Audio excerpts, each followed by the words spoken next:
Rasulullah SAW itu diutus dengan keadaan masyarakat yang begitu rusak.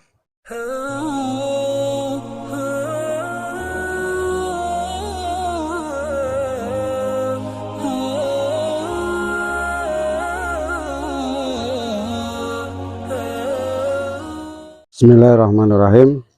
Assalamualaikum warahmatullahi wabarakatuh. Innal hamdalillah nahmaduhu wa nasta'inuhu wa nastaghfiruh wa na'udzu billahi min shururi anfusina wa min sayyiati a'malina. May yahdihillahu fala mudilla lahu wa man yudlil fala hadiyalah. Asyhadu an la ilaha illallah wahdahu la syarikalah wa asyhadu anna Muhammadan abduhu wa rasuluhu la nabiyya ba'dah. Allahumma sholli ala sayyidina Muhammad wa ala ali sayyidina Muhammad kama shallaita ala Ibrahim wa ala ali Ibrahim fil alamin innaka Hamidum Majid. Qala Allah Ta'ala fil kitabil aziz, ya ayyuhalladzina amanu ittaqullaha haqqa tuqatih wa la tamutunna illa wa antum muslimun. Pada teman-teman semua, alhamdulillah pada kesempatan pagi hari ini kita bisa berkumpul membaca Al-Qur'an serta mendengarkan tausiah sebelum kita beraktivitas selanjutnya. Mudah-mudahan Allah Subhanahu wa Ta'ala senantiasa memberikan kita keberkahan dalam kehidupan kita. Allahumma amin. Salawat serta salam semoga tetap tercurah pada Nabi kita Muhammad Sallallahu Alaihi Wasallam beserta seluruh keluarga kita, beserta kepada seluruh keluarga Rasulullah Sallallahu Alaihi Wasallam, para sahabat-sahabatnya yang senantiasa dengan setia menemani dakwah beliau, serta kepada seluruh kaum muslimin, mudah-mudahan keselamatan juga. Para teman-teman semua, hari ini kita sudah memasuki lebih dari 1 pekan ya, masuk pada bulan Maulid, gitu ya. Maulid di mana Rasulullah Shallallahu Alaihi Wasallam dilahirkan. Untuk itu mari kita membuka kembali ingatan-ingatan kita ataupun membaca buku-buku tentang sejarah hikmah serta apa ini namanya, kegiatan manfaat lah, gitu ya, diutusnya Rasulullah Shallallahu Alaihi Wasallam. Ya. Seperti kita ketahui bahwasanya Rasulullah Shallallahu Alaihi Wasallam, begitu juga rasul-rasul yang lain diutus pada suatu kaum, maka kita dapati bahwasanya kaum tersebut sebagai sudah rusak, ya. Kaum manusianya sudah rusak, gitu ya. Contoh Rasul Nuh, gitu ya, diutus ke kaumnya pada saat kondisi kemoralan ataupun kerusakan, kebodohan kaumnya sudah memuncak, yaitu di mana berhala-berhala yang sebenarnya dahulunya itu adalah orang-orang yang soleh, pemuka-pemuka agama, pengikut-pengikut Nabi Idris, tapi setelah beberapa saat akhirnya mereka malah disembah, gitu ya, disembah, benar-benar disembah, dijadikan tempat bergantung dari ibadah kebutuhan ya, para kaum manusia pada saat itu. Nah, dengan kondisi kejahilan tersebut, Allah Subhanahu wa Ta'ala mengutus Rasul namanya Nuh. Begitu juga saat misal di Mesir, ya, itu pusat kesyirikan pada saat itu, ya, juga memuncak. Ya. Kenapa? Karena di sana dibikin piramid, gitu ya, bangunan yang tinggi menjulang, itu atasnya puncaknya itu lancip gitu ya, ke sini seperti gunung, dan itu sebagai penguasanya, Tuhannya itu berada di puncak piramid. Semakin tinggi piramidnya berarti Tuhannya semakin tinggi pula gitu ya. Dan nanti piramid itu nanti disembah-sembah gitu ya, disembah-sembah oleh para kaum ya, pada manusia pada saat itu. Nah, di saat itulah Allah Subhanahu wa taala mengutus Musa gitu, di daerah Mesir, walaupun nanti akhirnya diusir kembali ke tanah kelahiran leluhurnya, yaitu di Palestina.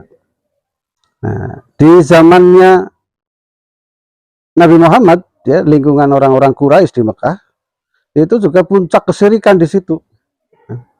Kenapa? Karena mereka menganggap patung-patung itu sebagai Tuhannya ya. Jadi nanti ada perempatan gitu ya, misal ada tempat jalan gitu ya, pertemuan beberapa jalur gitu, nanti di situ dibangun dibangun patung, nanti orang-orang pada nyembah di situ. Ada Lata, ada Manna, ada Uzza gitu ya. Terus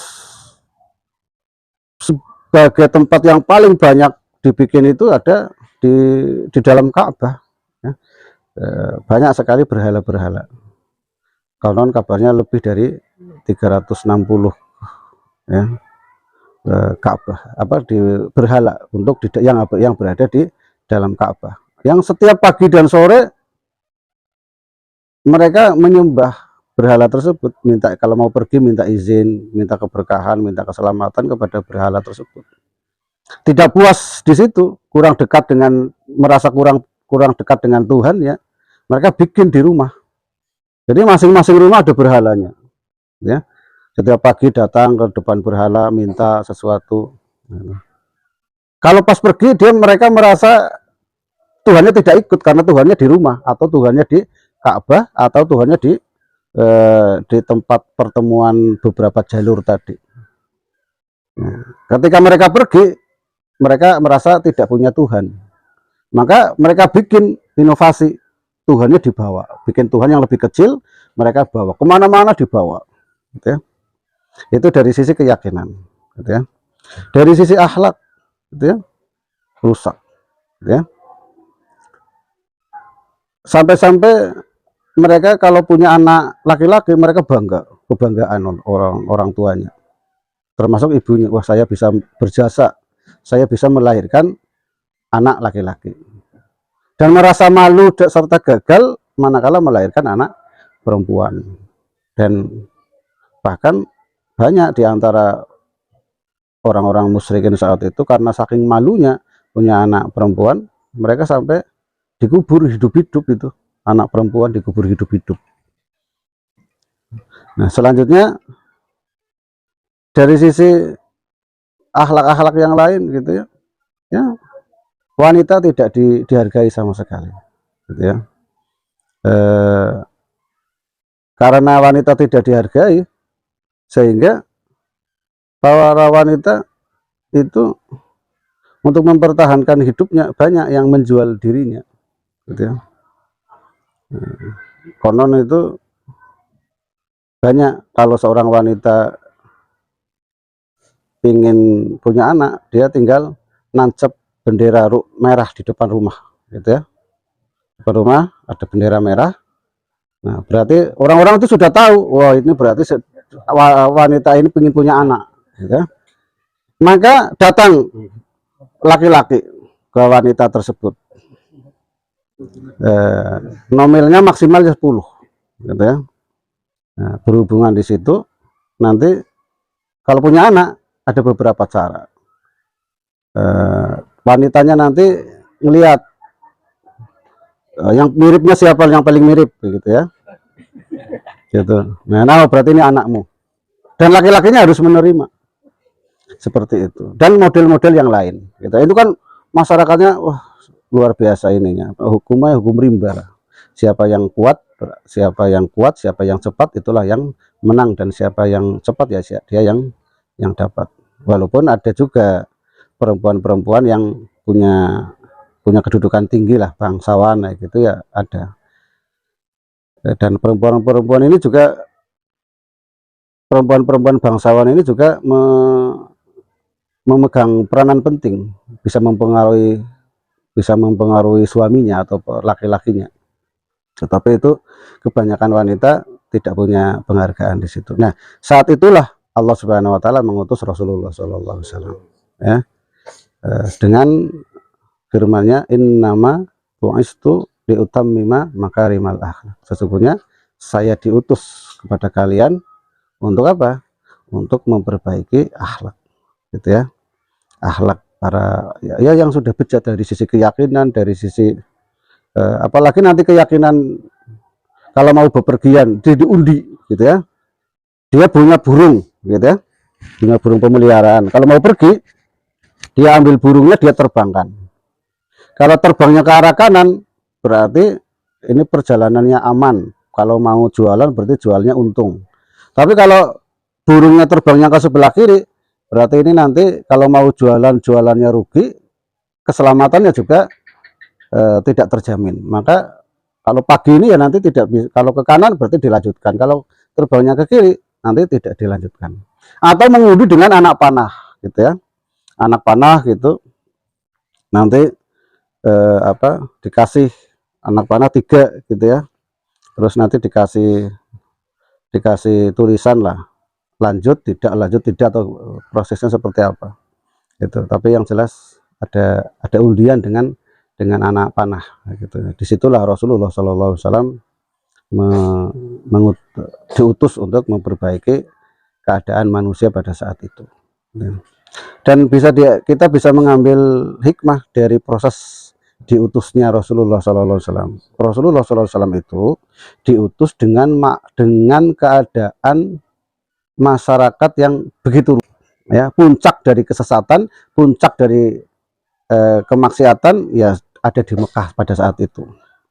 Nah, tetapi di tengah-tengah masyarakat seperti itu rusaknya, gitu, Rasulullah SAW diutus dan ternyata berhasil.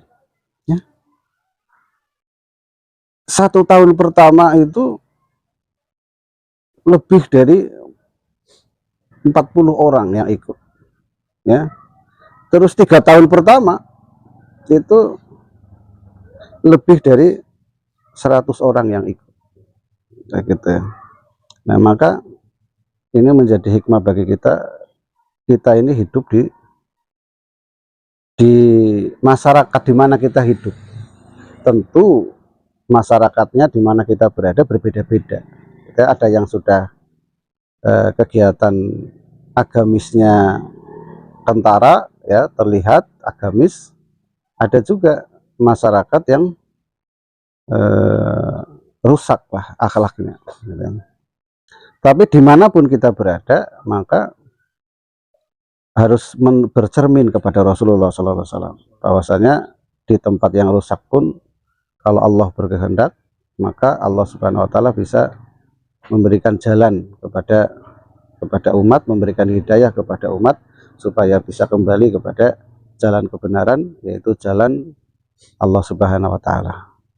Dan memberikan hikmah juga kepada kita dimanapun kita berada, maka kita harus ada usaha untuk dakwah, usaha untuk mengajak manusia kepada jalan kebenaran, yaitu beriman kepada Allah Subhanahu Wa Taala dan Rasulnya, serta melaksanakan syariat-syariatnya. Mungkin itu yang bisa kita sampaikan nasihat pada pagi hari ini, mudah-mudahan bermanfaat. Terima kasih atas segala perhatiannya. Mohon maaf atas segala kekurangannya. Sekian, assalamualaikum warahmatullahi wabarakatuh.